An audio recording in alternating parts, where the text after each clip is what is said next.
Oke, terima kasih masih bersama kami. Saya mau dengar dari Bu Irma dulu. Bu Irma, dengan tadi ya beberapa fakta yang sudah kita dengarkan, informasi juga. Jadi ini ada pembiaran, dugaan juga. Kok banyak sekali sih lingkup-lingkup yang kemudian mendukung ini terjadi. Apa yang harus dilakukan untuk ini tidak terjadi di tempat-tempat lain, kata Mbak Devi kan. Kita jangan hanya konsen di Langkat saja gitu. Iya, saya kira begini. Tadi Bu Kusnul sudah menyatakan ya, menyampaikan ke kita bahwa tidak cukup hanya dengan niat baik saja. Kalau aturan-aturan yang harusnya dilengkapi itu tidak dilakukan. Jadi niat baiknya diakui nih oleh Bu Irma ya. Ada kalau niat, ya, kan ini kalau ya. Nah, ini Kita juga belum tahu saya ingin nih. garis Oke. bawahi juga bahwa jika benar ya dugaan apa yang disampaikan oleh Migran Care itu berarti kritisi yang paling penting yang harus dilakukan oleh saya lakukan sebagai wakil rakyat ya kepada pihak kepolisian, kepada BNN yang seharusnya melakukan itu tapi tidak melakukan itu. Kemudian pihak kepolisian yang harusnya mungkin melakukan rehabilitasi, menangkap ya kan, kemudian juga membina itu tidak dilakukan. Nah, kalau misalnya Bupati ini punya inisiatif bagus untuk misalnya membuat satu rehabilitasi untuk warganya, kan seperti itu.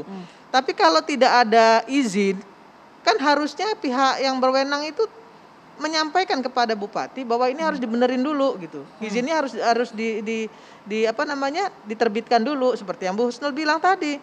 Sebagai Bupati tentu dia bisa bikin perda. Tentu dia juga bisa mengeluarkan anggaran mau dari DAU, mau dari manapun gitu ya. Kan bisa dilakukan gitu. Nah, ini kan tidak dilakukan sehingga timbul dugaan-dugaan seperti yang disampaikan oleh Migran Care. Nah, kritisinya yang saya bilang tadi sekali lagi saya garis bawahi, kalau benar ya dugaan ini benar gitu ya, apa yang disampaikan Migran Care ini terjadi, maka menurut saya kritisi saya yang paling kenceng saya tujukan kepada BNN, yang kedua pihak kepolisian, yang ketiga tentunya DPRD yang harusnya menjadi kontrol sistem yang efektif terhadap Bupati. Itu adiknya dan ikut mengelola justru. Saya nggak mau bicara itu adiknya atau tidak, tapi menurut saya DPRD-nya juga ikut bertanggung jawab. Karena mereka tahu dengan keadaan ini, tapi mereka tidak melakukan sesuatu. Tidak menyampaikan kepada bupatinya, misalnya di rapat dengan bupati, didengar pendapat dengan bupati, sampaikan dong.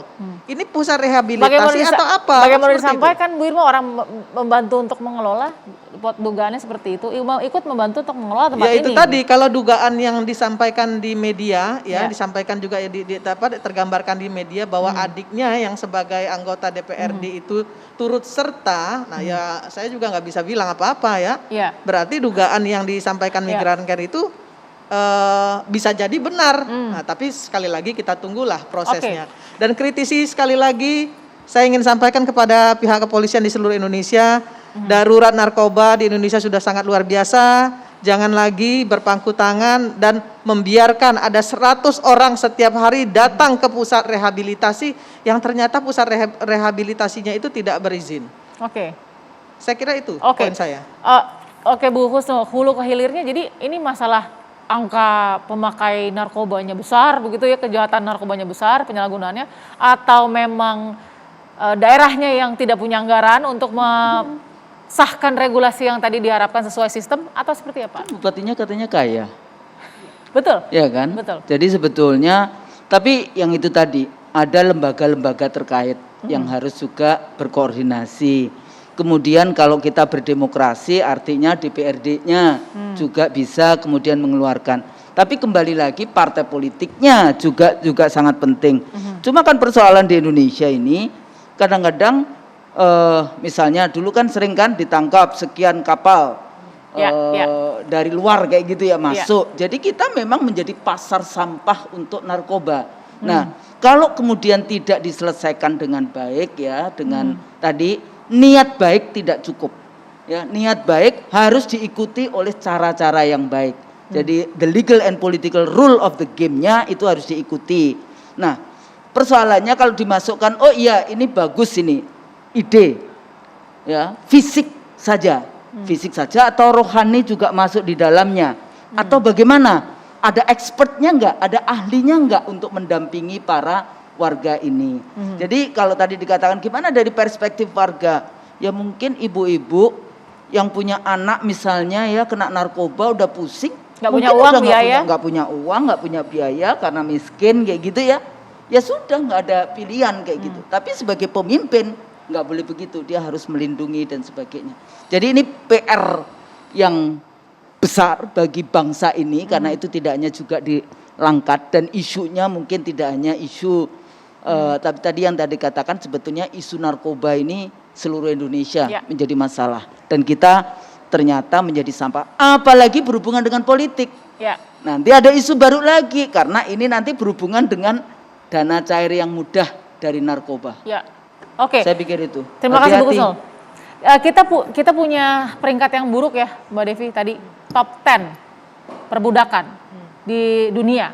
Angka 10 itu bukan angka yang baik buat kita.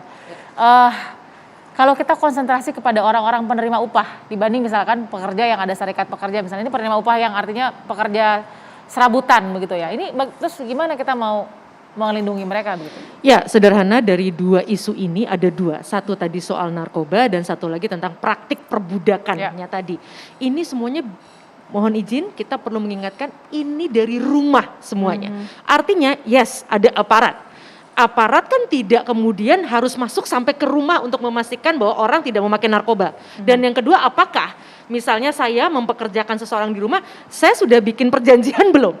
Saya tadi memberikan hak-haknya belum? Jadi yang sekarang perlu dilakukan adalah masyarakat kita mulai dari rumah kita hentikan dua hal tadi. Narkoba maupun juga perbudakan tadi. Karena kalau memang kita sendiri masih melakukan, ya tidak heran kalau kemudian akan muncul dalam konteks yang jauh lebih besar. Karena pada akhirnya apa?